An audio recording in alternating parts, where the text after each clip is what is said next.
Hey up, welcome or welcome back. You know, our lived lives are largely remembered through events. The arc of our personal history is not smooth and regular when we look back during moments of quiet introspection. It's more like a vast expanse of desert, populated at various points with rocky features marking things recalled along the journey and retained in memory at its end.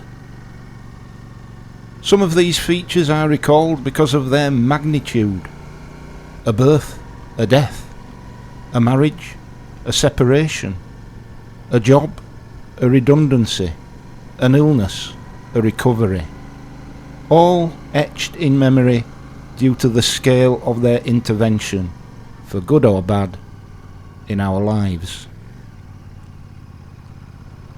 But some things linger in memory not because they are in themselves of epic consequence, but because in a sense they define not a point in time, but a period in time. And if I may briefly return to my earlier metaphor, more like a stretch of sand periodically punctuated with the lesser rocky features, which form a pattern of events remembered more clearly as a whole than from its individual parts.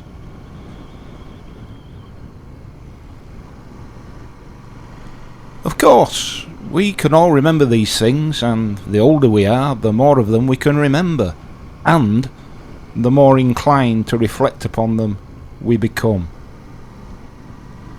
There's nothing like the onset of one's twilight years to focus the mind on past events, often in an attempt to re-evaluate their significance and thereby to assign to them a different place in the hierarchy of things which have shaped our lives.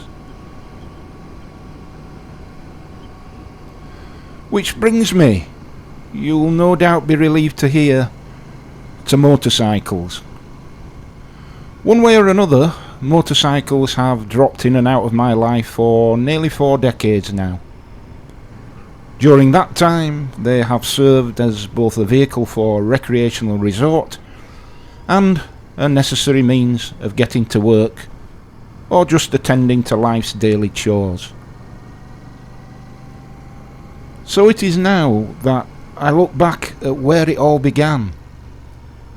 At first as a seed sown in the mind of a child exposed to tales told by and between a motorcycling father and uncle in the 1960s and 70s.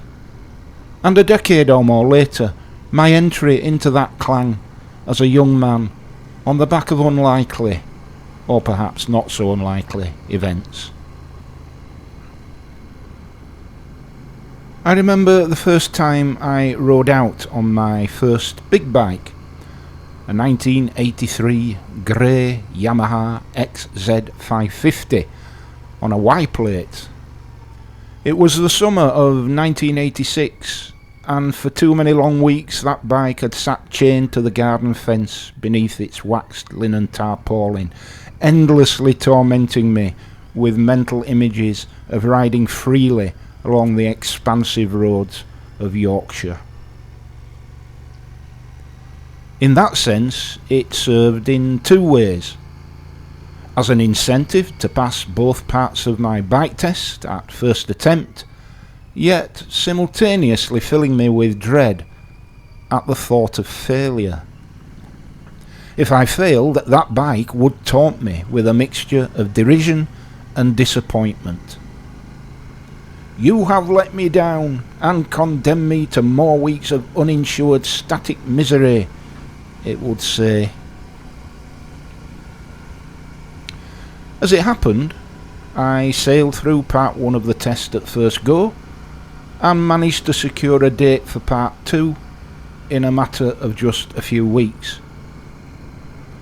In order to maximise my chances of success in the on-road element, I raided what little savings I had back then and bought myself a little 100cc Suzuki so that I could supplement my formal training with a local instructor with a few more hours of extracurricular practice on my own bike. That little Suzuki was every bit the grot bike.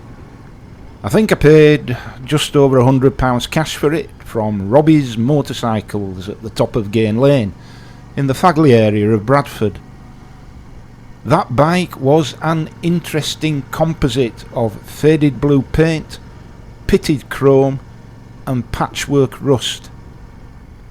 In order to pass its MOT, the shop had fitted a honking circus clown horn to the bars because the electric one had long since packed in.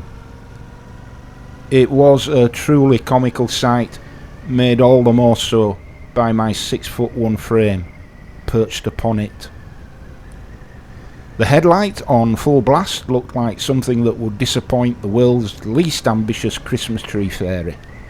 The tyres had less tread than my old school pumps. The brakes required written notice to bring the thing to a stop, and overall it handled like a space hopper half filled with water. It was a kickstart two-stroke smoker with an exhaust that sounded like a flatulent camel and a seat that had more rips in it than a tramp's trousers. Other than that, it was my first ever motorcycle, and as such was my pride and joy. And after fitting L plates, I could ride it more or less when and where I wanted. Freedom, of sorts.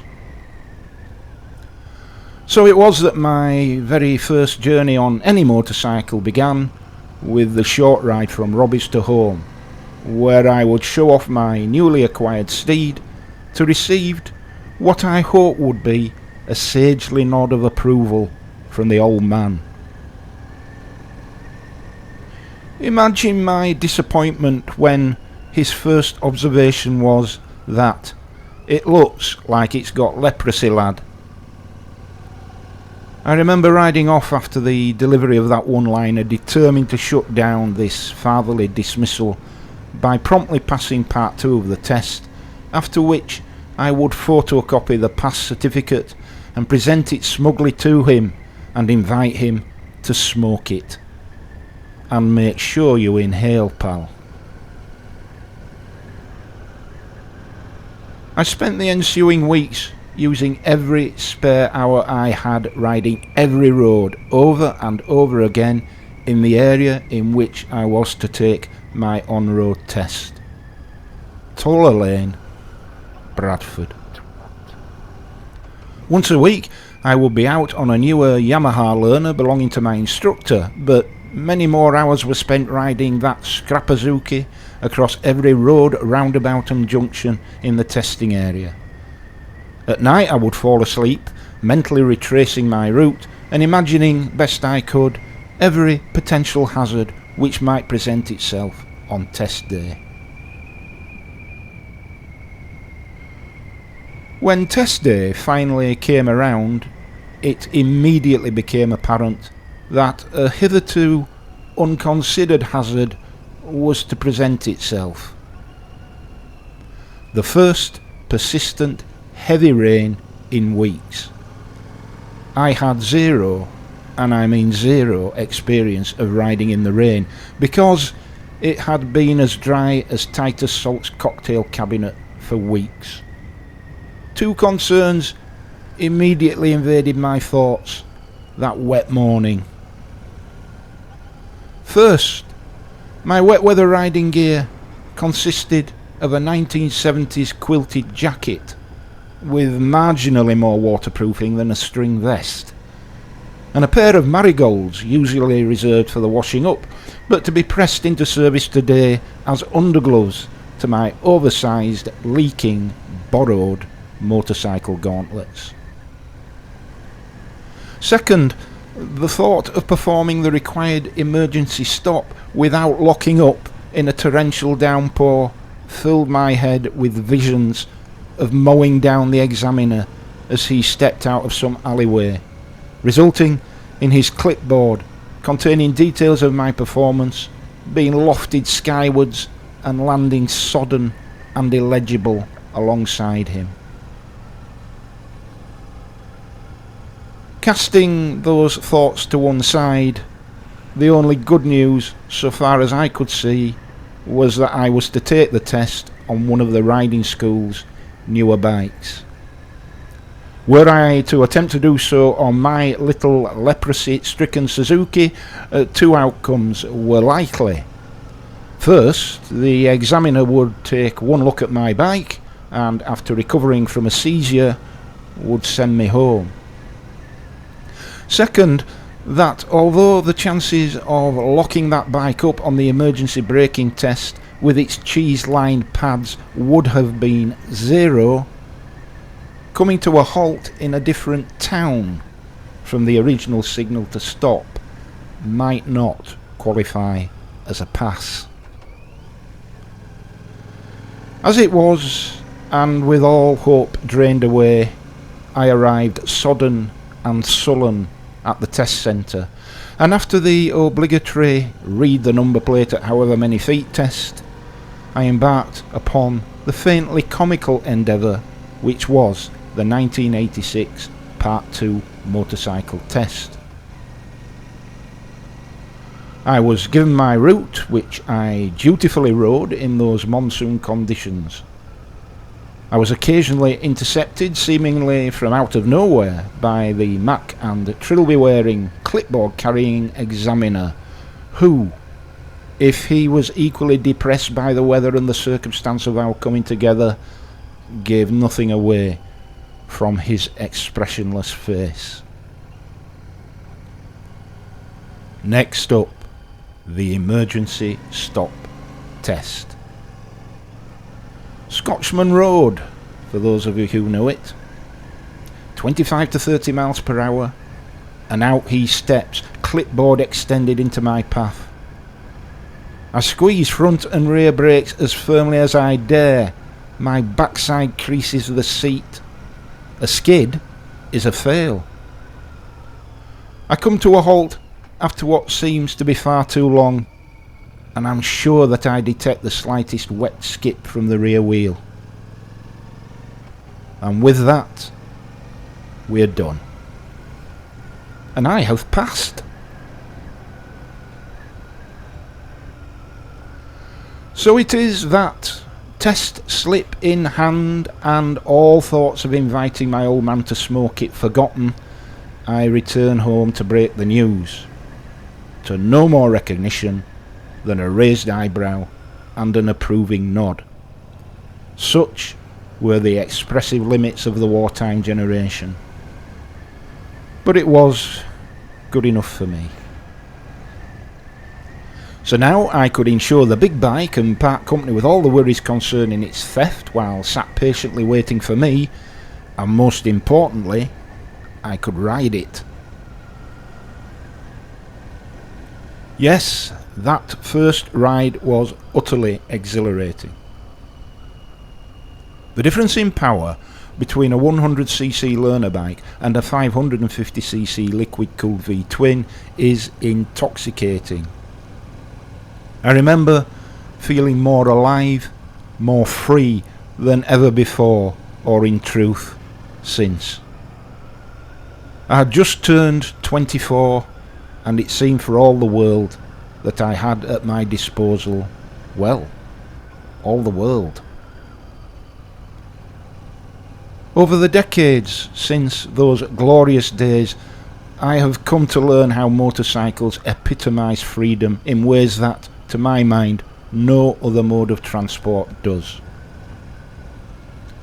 Of late, these alluring machines have come to further define me through the mixed fortunes of YouTube content creation, a medium through which I seek, for by far the best part, to communicate to others how motorcycles are for me far more than a recreational vehicle to be enjoyed and indulged in, but are ultimately a totem for freedom itself.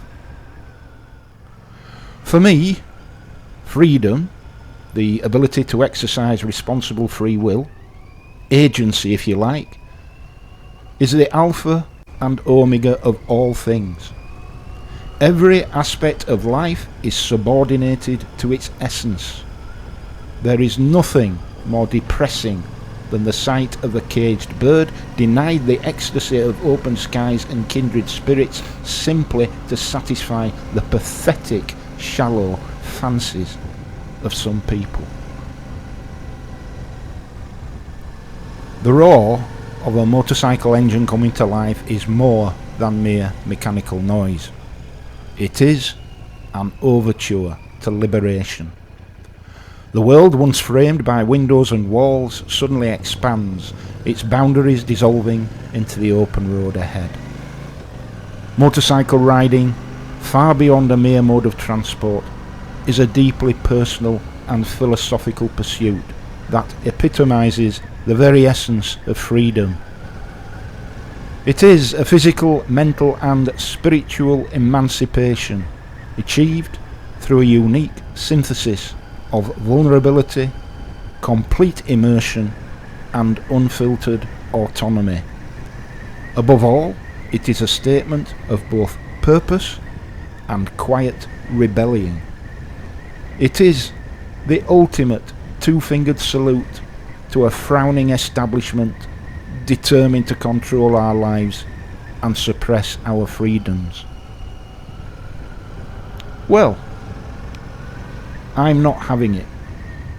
So breathe in my exhaust, hear the roar of my engine, and watch me as I disappear over the horizon. I'll see thee.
Thank you so much for watching and listening.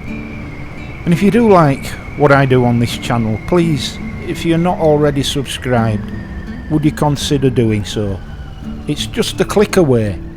It costs you absolutely nothing. Not now, not ever.